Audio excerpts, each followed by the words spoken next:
मुझे घमंड है कि मैं बिरहा का गायक हूं और घमंड है कि मैं स्वर्गीय रामदेव गुरु और स्वर्गीय बुल्लू उस्ताद, स्वर्गीय काशी उस्ताद के सानिध्य में, उनके चरण में और उनके गीत गा के आज दुनिया में विख्यात हुआ हूं। इस बात का मुझे गर्व है।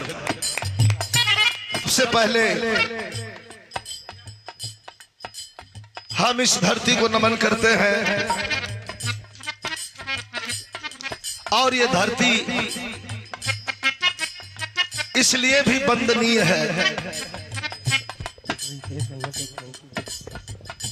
कि बचपन हम लोगों का ऐसे महान कलाकार को सुन करके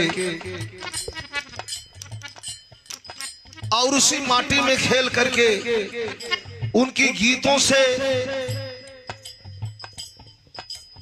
हम लोगों ने अंताक्षरी भी खेला है।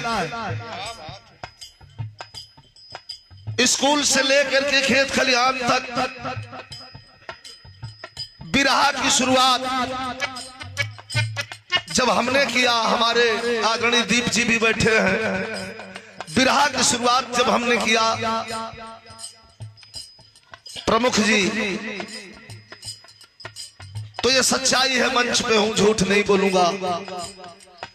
हमारे जेहन में, हमारे नजर में, हमारी आंखों में, हमारे स्वर में अगर कोई तस्वीर घूम रही थी और कोई हमारी नस में घूम रहा था तो स्वर्गीय बुल्लू उस्ताद और काशी उस्ताद, इसमें कोई शक नहीं। बाबूजी से हमारे झगड़ा भी कलकत्ता में हो गई। हम कहेंगे हम बुल्लू गुरु का, काशी गुरु का गाई। सीताराम पहलवान, आज याद आ गया है वो बात। सीताराम पहलवान थे, कहा कि हमन का गावल जला गणेश का पत्तू को गई बे। इनके गीतों के रस को दुनिया में जहां जहां सुना गया, मात्र बिरहा नहीं दिखता था। कभी कभी दीप साहब इनके गीतों में मजीद भारती भी नजर आते थे। मशहूर कव्वाल थे, गाते थे जब लागल गंगा जी का मेला, छोड़ा घरवा का झमेला, चला चल के करजवा जुड़ाला गुरिया। मेरे पास कोई शब्द नहीं, अल्फाज नहीं,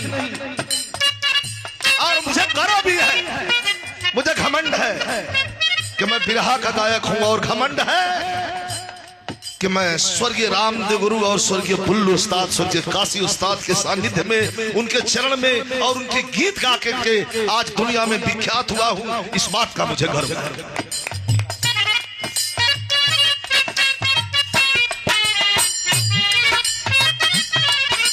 कक्षा 4-6 में पढ़त रही हम, रेडियो लेके लोग दौड़ा। आज बुल्लू को बिरहा आई, काशी बुल्लू यहाँ बिरहा रेडी पर, काशी बुल्लू यहाँ, काशी बुल्लू यहाँ लेके रेडियो खेते खेते दौड़ा।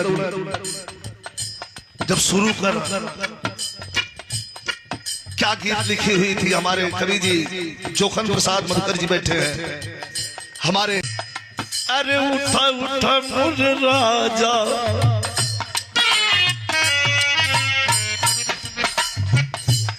अरे उठा उठा मोरे राजा, बिहार भइल उठा उठा मोरे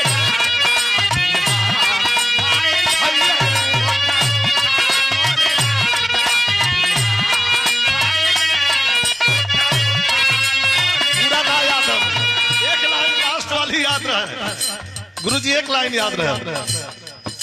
कहा कि अखाड़े मनोहर पहलवान गईले, अखाड़े मनोहर पहलवान गईले, उठा मोर राजा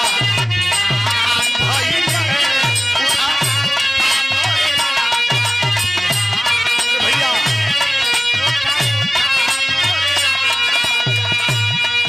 पहलवान गईले, अरे अखाड़े मनोहर पहलवान गईले, उठा उठा मोरे राजा भइले, उठा उठा मोरे राजा भइले, उठा उठा मोरे राजा।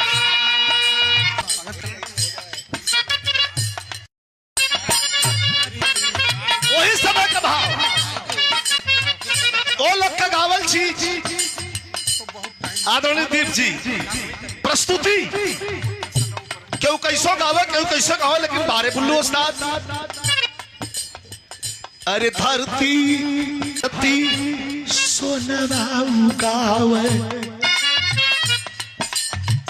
अरे धरती सोनवा गावे सोबरन चिड़ई कहावा सुंदर देशवा धरती सोनवा गावे सोबरन चिड़ई कहावा सुंदर देशवा धर्म का माता कहलावे कुलवंती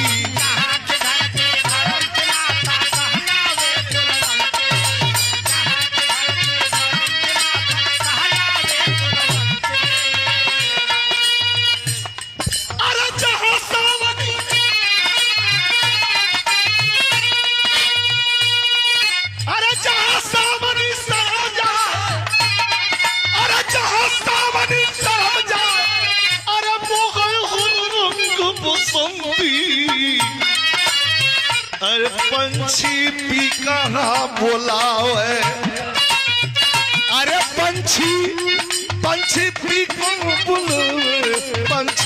कहाँ बोलावे